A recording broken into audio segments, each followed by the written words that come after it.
अहम ब्रह्मास्मि और तत्त्वमसि के बीच क्या संबंध है? जिन्होंने भीतर स्वयं के ना होने को जान लिया, करुणावश उन्होंने कहा अहम ब्रह्मास्मि, मैं ब्रह्म हूँ, अर्थात मैं तो नहीं हूँ, ब्रह्म ही है, ये उनका भाव है।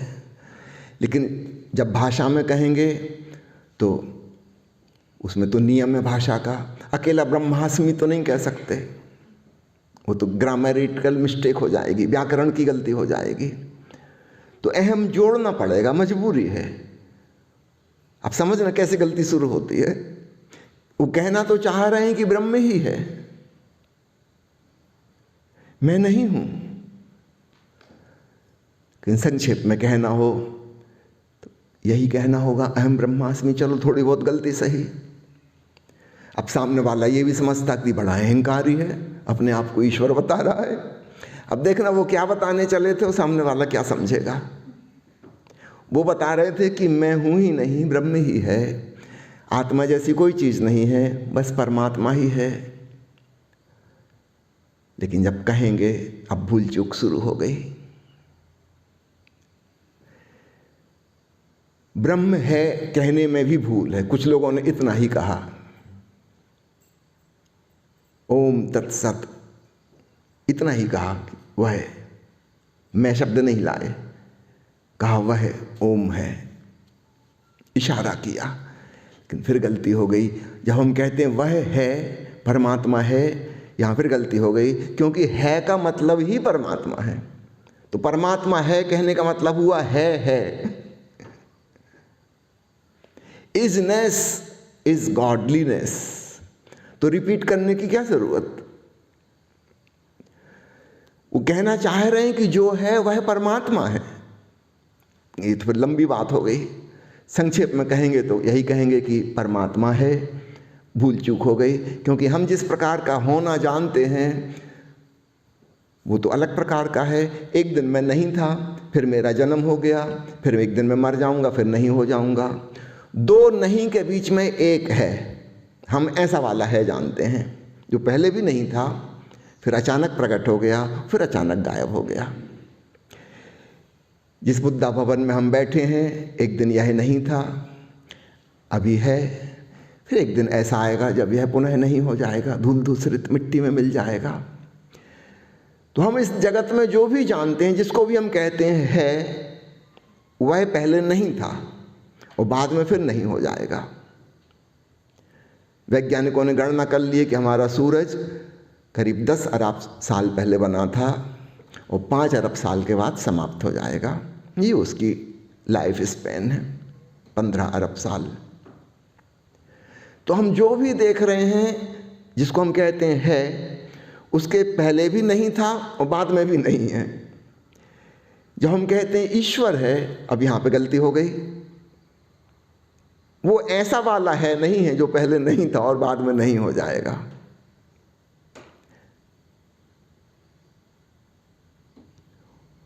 ईश्वर का मतलब ही है, सनातन है। कठिनाई शुरू हो गई। फिर सामने वाले के साथ मुश्किल ये, कहीं वो ऐसा ना समझे कि ये जो गुरु कह रहे हैं कि अहम ब्रह्मास्मि, मैं कुछ विशिष्ट हूँ, मैं अलग हूँ, स्पेशल हूँ, और तुम कुछ अपराधी, पापी, दीनहीन, साधारण मनुष्य। तो तुरंत उन्होंने जोड़ दिया तत्त्वमसि। श्वेत केतु के गुरु ने उससे यह वचन कहा था, तत्त्वमसि श्वेत केतु, तू भी वही। तुरंत, कहीं भूल चूक ना हो जाए। ऐसा ना समझना कि तुम कुछ अलग हो, मैं कुछ अलग हूं। जो मैं हूं वही तू है, तू भी वही है। Thou art that.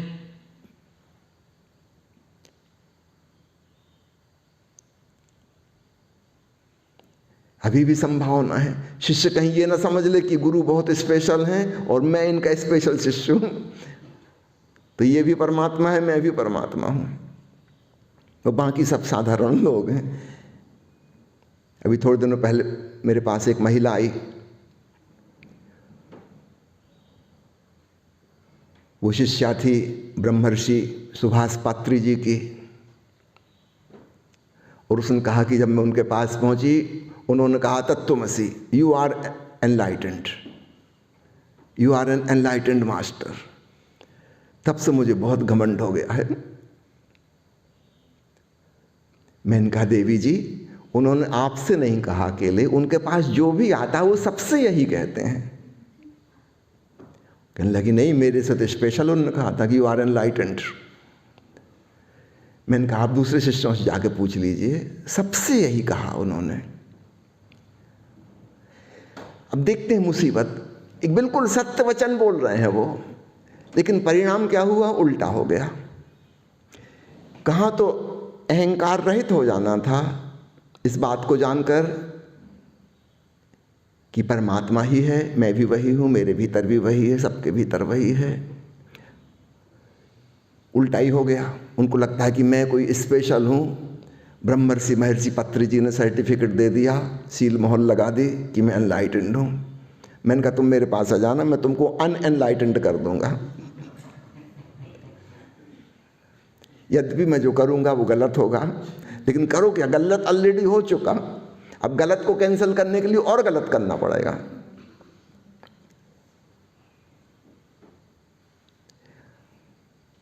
किसी भी प्रकार से अभिव्यक्त करो, उसमें भूल चूक है, और भूल चूक की संभावना है।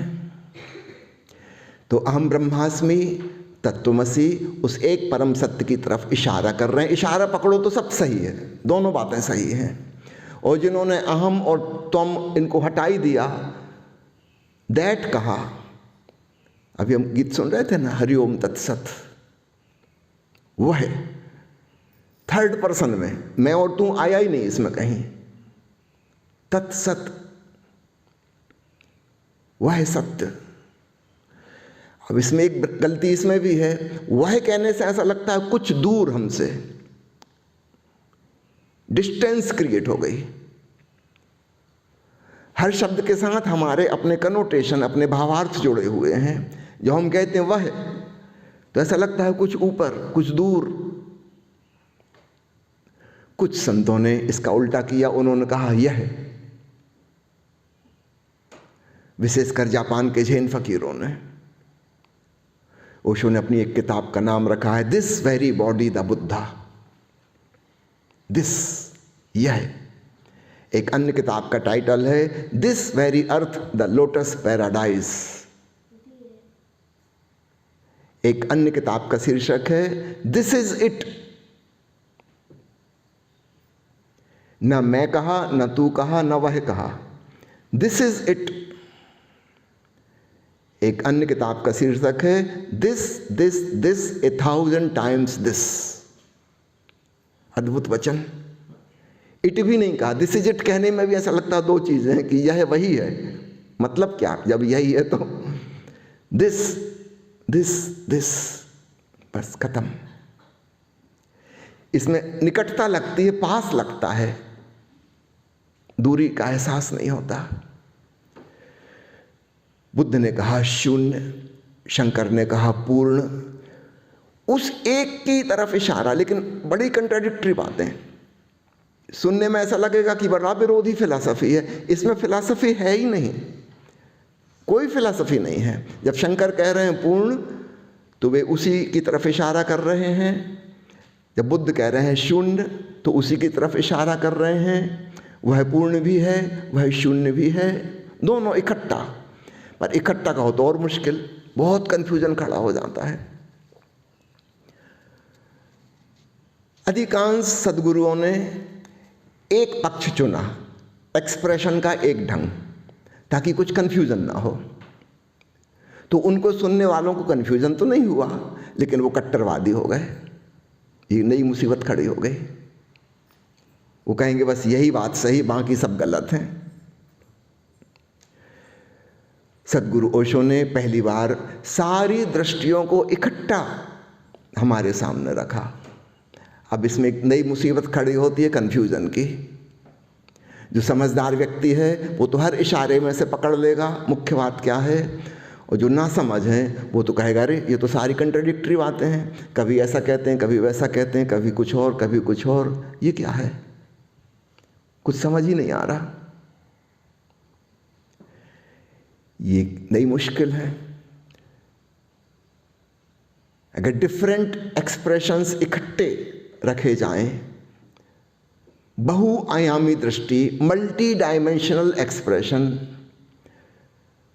तो थोड़े से समझदार लोग तो पकड़ लेंगे, बहुत अच्छे से पकड़ लेंगे। लेकिन बड़ा वर्ग है जो बुरी तरह से चूक जाएगा, उसको लगेगा ये तो सारी विरोधाभासी बातें हैं, इनका तो कुछ ठिकाना ही नहीं, कभी कुछ कहते कभी कुछ कहते, कौन सी बात सही है। वो चूक गया, बुरी तरह से चूक गया। तो इस बात को समझना, किसी भी ढंग से व्यक्त किया जाए उसके कुछ प्लस और कुछ माइनस पॉइंट होंगे, और वो कुल मिला के बराबर और बैलेंस में होंगे।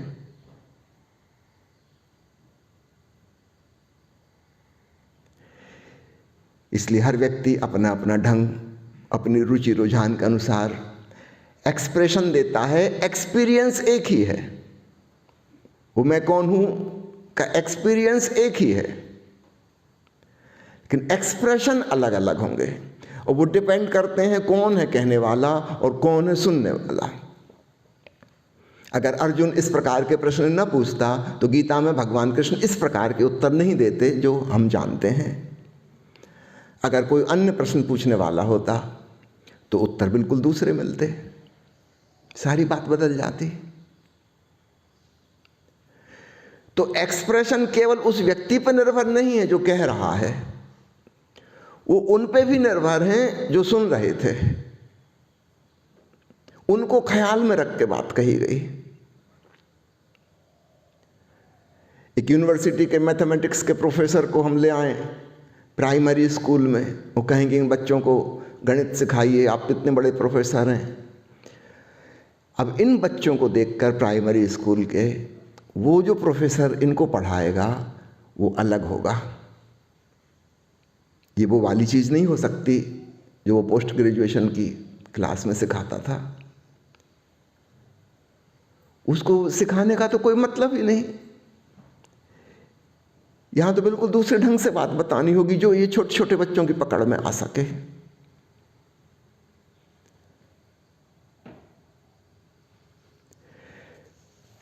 तो एक्सपीरियंस एक ही है, मैं कौन हूं का। किसी ने अहम ब्रह्मास्मि कहा, किसी ने तत्वमसि कहा, किसी ने हरि ओम तत्सत कहा, किसी ने दैट कहा, किसी ने दिस कहा, और कोई चुप ही रह गया, और किसी ने सब कुछ इकट्ठा कह दिया।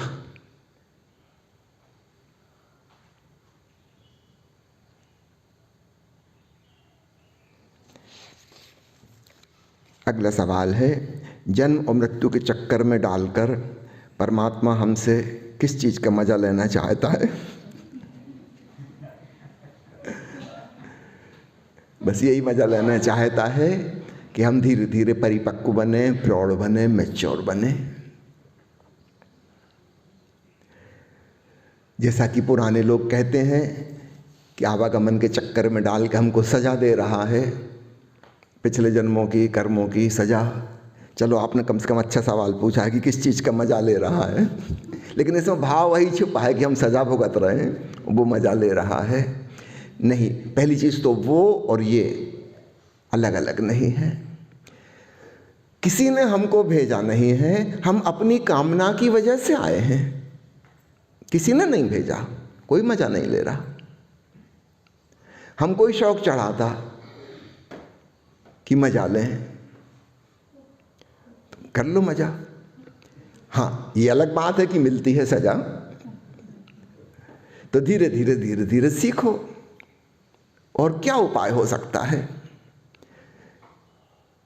तुम सोच रहे थे कि मजा लेंगे, और पाया अनुभव में कि सजा हो गई, तो अब चौंको, जागो, अब उस प्रकार के सपने देखने बंद करो। धीरे धीरे धीरे हम मैच्योर होते हैं और कामना से मुक्त होते जाते हैं। कोई हमें नहीं भेज रहा है। जिस दिन हम निष्काम हो जाते हैं उस दिन फिर आना जाना बंद हो जाता है। तो कोई हमें भेजने वाला नहीं है, कोई हमको परेशान करके मजा नहीं ले रहा है। ये हम ही को सूझी थी कि कुछ मजा लिया जाए, तो ठीक है, अस्तित्व ने हमको मौका दे दिया, लो मजा। जब समझ में आ जाए कि मजा नहीं है, तुम निष्काम हो जाओगे, फिर तुम्हारा लौटना नहीं होगा। हाँ, इस शरीर का जो बंधन है, एक बार जन्म ले लिया है तो इसकी तो पूरी करनी पड़ेगी प्रक्रिया। माता पिता के क्रोमोसोम्स में, जीन्स में अगर लिखा था कि 80 साल उम्र होगी आपकी, तो 80 साल तक तो शरीर चलेगा, अपने मोमेंटम से चलेगा, उसको आप नहीं चला रहे। भीतर से आपकी कामना खत्म हो गई, लेकिन शरीर की अपनी गति है, वो चलेगा। हाँ, बस ये आखिरी गति होगी, इसके बाद कोई लौटना नहीं होगा, क्योंकि आपके भीतर कोई कामना ही नहीं बची। आपने देख लिया कि सारी कामनाएं झूठे सपने थीं। आप निष्काम हो गए, गायब हो गए। आपका होना, जिसको आप समझ रहे हो कि मैं, वह कामनाओं का ही संस्कार था, कुछ और नहीं। माना कि इसमें जन्म जन्म लगे, क्योंकि ये जो लर्निंग प्रोसेस है बहुत स्लो प्रोसेस है, बहुत स्लो प्रोसेस है। धीरे धीरे धीरे हम सीखते हैं। मैंने सुना है जापान में एक व्यक्ति को परम ज्ञान उपलब्ध हो गया। कुछ लोगों को खबर लगी, कुछ लोग आ गए उसके पास कि हमें अपना शिष्य बनाइए। उसने कहा दूर भाग यहाँ से। उसने डंडा उठा के खदेड़ दिया उनको बाहर तक। कहा आप ही कैसा व्यवहार कर रहे हैं, हम कुछ सीखने समझने आए हैं। उसने कहा मुझे अपने पिछले जन्मों की याद आ गई। शिष्यों ने मेरे संग क्या किया था वो मुझे सब पता है, अब दोबारा ये गलती नहीं करूँगा। शिष्य का मतलब अपने संभावित दुश्मन बनाना, बाद में सब बदला लेंगे। जिसने सिर झुकाया है उसके अहंकार को चोट लग रही है झुकने में, समय बीतने पर वो रिवेंज लेगा। निराकार जी रोज रात को मेरे पैर दबाने आ जाते हैं। मैं इनसे कई बार कह चुका हूं, दबाने की जो प्रक्रिया पैरों से शुरू होती है वो गले पे जाके खत्म होती है। अब आप एक सिरे से शुरू कर चुके हो, अब तैयार है ना दूसरे सिरे तक पहुंचने के लिए। मैं तो तैयार हूं, क्योंकि प्रोसेस आगे बढ़ेगी ना। आपको शायद भरोसा ना आए, नहीं मैं ऐसा कैसे कर सकता हूं, मैं तो बिल्कुल समर्पित शिष्य हूं। पुराने समर्पित शिष्यों की कहानी देख लो, उनने भी यही किया। ऐसा होना स्वाभाविक है, क्योंकि शिष्य होने में अहंकार को चोट लग रही थी।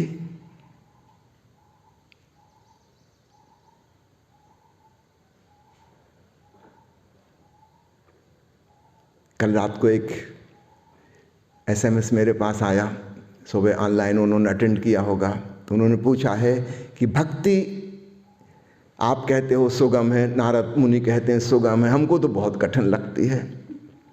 प्रेम की भावना ही इतनी कठिन लगती है, भक्ति तो दूर की बात है, साधारण प्रेम भी बड़ा मुश्किल लगता है। तो ऐसा क्यों है कि हमारे भीतर ईर्ष्या, क्रोध, अहंकार ये बहुत प्रबल हैं, और वो जो सद्भावनाएं हैं वो बहुत ही कमज़ोर, नहीं के बराबर हैं। मैंने उनको उत्तर दिया है कि प्रकृति का यहाँ तक काम चल जाता है। आप अपने शरीर की देखभाल कर लो, आपको भूख प्यास लगती है, फिजियोलॉजिकल नीड्स आपकी पूरी हो जाती हैं, फिर एक सेक्सुअल मैच्योरिटी आ जाती है, फिर आप इस योग्य हो गए कि अपनी संतान पैदा कर सकते हो। तो स्वाधिष्ठान चक्र, मूलाधार चक्र और तीसरा मणिपुर चक्र, यहाँ तक 3 से काम चल जाता है प्रकृति का। मणिपुर चक्र आपको भय महसूस कराता है, अपनी सुरक्षा की भावना देता है, अपने आप को बचाना है। तो इन सब में संघर्ष है। भोजन पाने में भी संघर्ष है। जानवरों को आप देखिए कितनी लड़ाई होती है, भोजन पे से लड़ाई होती है। सेक्सुअल नीड पूरी करने में भारी संघर्ष है, बड़ी ईर्ष्या है, बड़ी पकड़ है, मोह है, और फिर रक्षा करना अपनी, भय, डर, और सुरक्षा के लिए फिर हम दूसरों को डराएंगे, हमला करेंगे, आक्रमण करेंगे, द्वेष और दुश्मनी की भावना होगी, छीन झपट होगी। प्रकृति ने ये नीचे के 3 चक्र हमारे डेवलप कर दिए। 20-21 साल तक होते होते हम पूरे मैच्योर हो गए और बाकी की पूरी ज़िंदगी 99% लोग इन्हीं 3 में जीते रहेंगे। इसके अलावा कहीं उनकी कोई गति नहीं होगी। प्रकृति का काम इससे चल गया, आपका शरीर बचे और इस बीच में आप संतान पैदा कर लो ताकि एक दिन आप तो नहीं रहोगे मगर आपकी जाति बची रहे। तो 2 सर्वाइवल इंस्टिंक्ट हैं, एक इस शरीर की सर्वाइवल और दूसरा इस जाति की, मनुष्य जाति चलती रहे।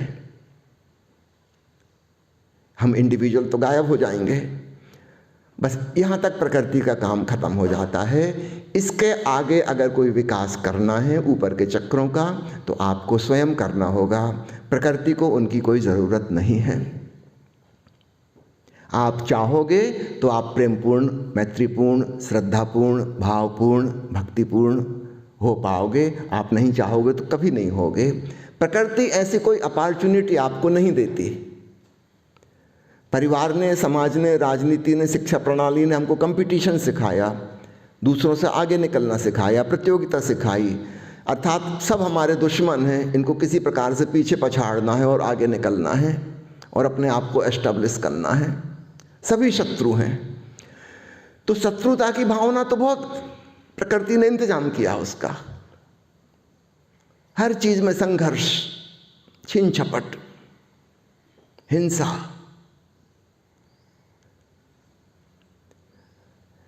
अगर आपको मैत्री भाव, भाईचारा, ब्रदरहुड ये विकसित करनी है, you have to go against the whole structure around you. ये बात खूब अच्छे से समझ लीजिए, हंसी खेल नहीं है। नारद मुनि की बातों में मत आ जाना भक्ति सोगा में। जिस प्रकार से आपका आज तक का डेवलपमेंट हुआ है उसकी पूरी खिलाफत में जाना होगा। ये जो कंडीशनिंग और संस्कार हमारे भीतर डाल दिए हैं सब लोगों ने मिलके, ये तो हमारे अनजाने में डाल दिए। हम अबोध थे, अज्ञानी थे। उस छोटी उम्र में हमारे भीतर ये सब जहर डाल दिया गया है। अब हम बड़े हो गए, अगर हम कोशिश करेंगे अपने इस सारे जहर से हटने की और अपने भीतर के अमृत को उघाड़ने की, तो ही बात बन पाएगी। अपने आप कभी नहीं बनेगी, कभी नहीं बनेगी। समाज हमें ऐसे कोई अवसर नहीं देता कि हमारे भीतर की सद्भावनाएं विकसित हो सकें, और दुर्भावना विकसित करने के सारे उपाय हैं, ऑल द 24 आवर्स। और बाहर ज्यादा मौके नहीं मिलते तो हर एक को कह दिया शादी करके एक दुश्मन को घर में ले आओ। वो दिन रात एक अंदरूनी दुश्मनी चलती रहेगी। लगातार संघर्ष और आत्मरक्षा।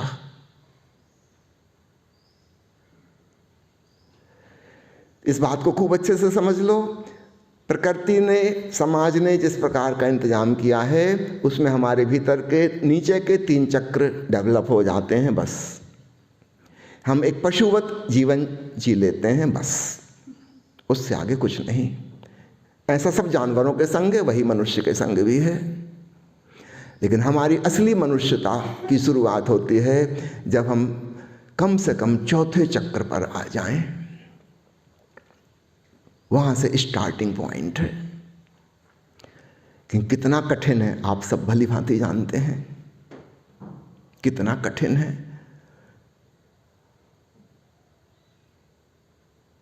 लेकिन एक बार समझ में आ जाए तो फिर बात बन जाती है, क्योंकि फिर हम प्रयास शुरू कर देते हैं। कितना ही कठिन हो उसमें से रास्ता निकलना शुरू हो जाता है, क्योंकि हमको समझ में आ गया कि क्या क्या जहर विषपान मैंने कर लिया है। वो मैंने नहीं कर लिया, दूसरों ने करा दिया है। और उस उम्र में करा दिया जब मैं रेजिस्टेंस भी नहीं कर सकता था, मुझ में बुद्धि भी नहीं थी, विवेक भी नहीं था।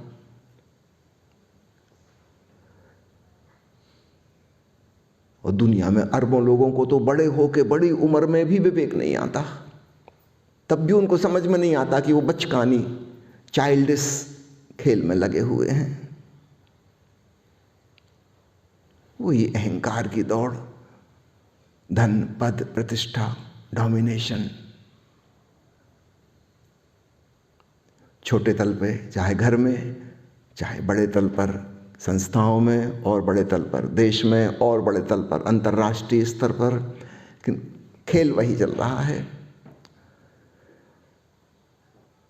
बड़ी मनुष्यता अभी मनुष्य हुई ही नहीं है, पशुवत जीवन जी रही है। कहने को हम कहते हैं डेमोक्रेसी, बड़े बड़े नाम टटोल के देखो, कहीं कुछ ऐसा नहीं है। वो जो पुराना आदिवासी जंगल का नियम था, कानून था, जिसकी लाठी उसकी भैंस, वही है। जिसके हाथ में ताकत है उसकी चलेगी। कितने अच्छे अच्छे नाम रख लो, कहीं कोई गणतंत्र नहीं है, कहीं कोई प्रजातंत्र नहीं है, सब जगह तानाशाही है। चाहे वो छोटा सा परिवार हो, चाहे अंतर्राष्ट्रीय स्तर की बात हो, हर लेवल पे तानाशाही, डिक्टेटरशिप अपने अपने ढंग से। इन परिस्थितियों में हमारे भीतर प्रीति को पनपने का, मैत्री को पनपने का, धन्यवाद भाव से भरने का अवसर ही नहीं मिलता। इसके ठीक विपरीत सारे जहरीली भावनाओं को पनपने का खूब मौका है। जो व्यक्ति इस बात के प्रति जागरूक होगा वो चौंकेगा।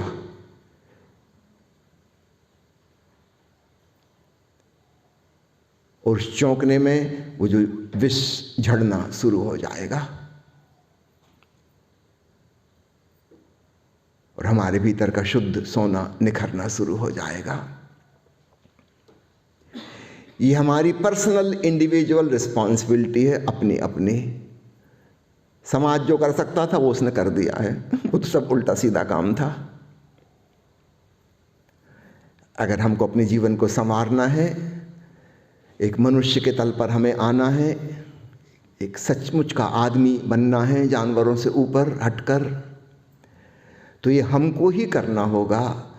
और किसके खिलाफ? अपने ही भीतर जो पुरानी कंडीशनिंग है उनके खिलाफ।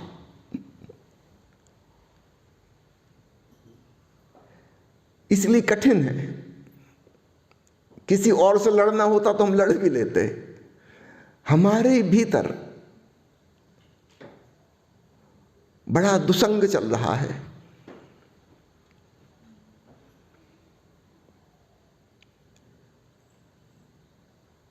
उस दुसंग को त्याग कर सत्संग करना, ये महर्षि नारद का सूत्र है, दुसंग त्याग। आज आपने आधा प्रवचन सुना मां मोक्षा के सेशन में दुसंग त्याग का, कल उसका दूसरा हिस्सा और सुनेंगे दुसंग त्याग। ये हमें खुद करना पड़ेगा। अपने भीतर वो जो दुर्भावनाएं मौजूद हैं उन्हें पहचान करके, अरे ये तो जहरीली हैं, छूट जाती हैं, पहचानने से छूट जाती हैं। लेकिन जब तक नहीं पहचाना हम उनकी गिरफ्त में हैं। इसलिए भक्ति कठिन प्रतीत होती है, राजनीति बड़ी सरल लगती है दुनिया के इस सिस्टम की वजह से। लेकिन हमारा इंडिविजुअल डिसीजन है, हम चाहें तो यह बात पलट सकती है। दुनिया में तो नहीं पलटेगी, दुनिया तो ऐसे ही चलेगी। वो तो जो बेसिक इंस्टिंक्ट्स हैं सर्वाइवल की, उनसे ही चलेगी। लेकिन एज ए इंडिविजुअल हम चेंज हो सकते हैं। आपने पूछा है कि अस्तित्व किस चीज़ का मज़ा लेता है? इसी चीज़ का मज़ा लेता है कि बेटा मैच्योर बनो। ये पशुओं जैसा व्यवहार, या जिसको हम कहें बचकाना व्यवहार, उसको छोड़ो, दुसंग त्याग करो। अपने भीतर सत्संग, सद्भावनाओं का संग करो। वो भी मौजूद हैं, लेकिन वो बीज जैसी हैं, छोटी छोटी सी। उनमें खाद पानी देंगे तो निश्चित रूप से बड़ा वृक्ष बनेगा, लेकिन अभी तो बस बीज जैसी हैं। उनको पनपने का मौका ही समाज ने नहीं दिया। और दुर्भावनाओं को पनपने का पूरा पूरा अवसर हमको दिया। कोई बच्चा खेल में जीत के आता है स्कूल से, रिवार्ड लेके, उसके माता पिता उसकी पीठ थपथपाते हैं, शाबाश बेटा जीत के आया।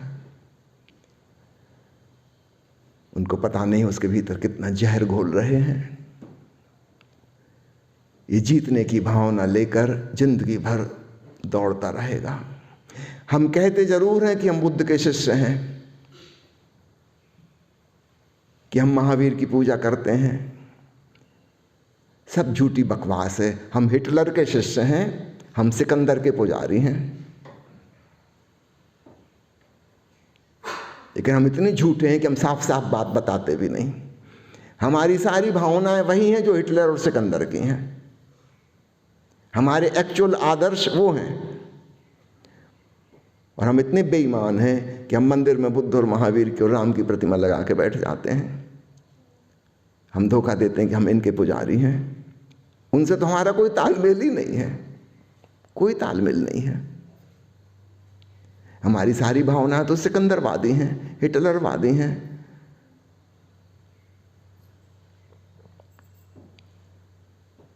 भक्ति घटित हो सकती है। आपने पूछा है जन्म मृत्यु के फेरे में डालकर परमात्मा किस चीज का मजा ले रहा है? हमारे विकसित होने का एक अवसर। परमात्मा हमसे कोई भिन्न नहीं है, हमारे ही भीतर विराजमान वह जो चैतन्य है, वह इंतजार कर रहा है कि तुम कब परिपक्व होगे, कब वापस लौटोगे, ये सिकंदर वाली यात्रा से कब लौटकर अंतर यात्रा करोगे।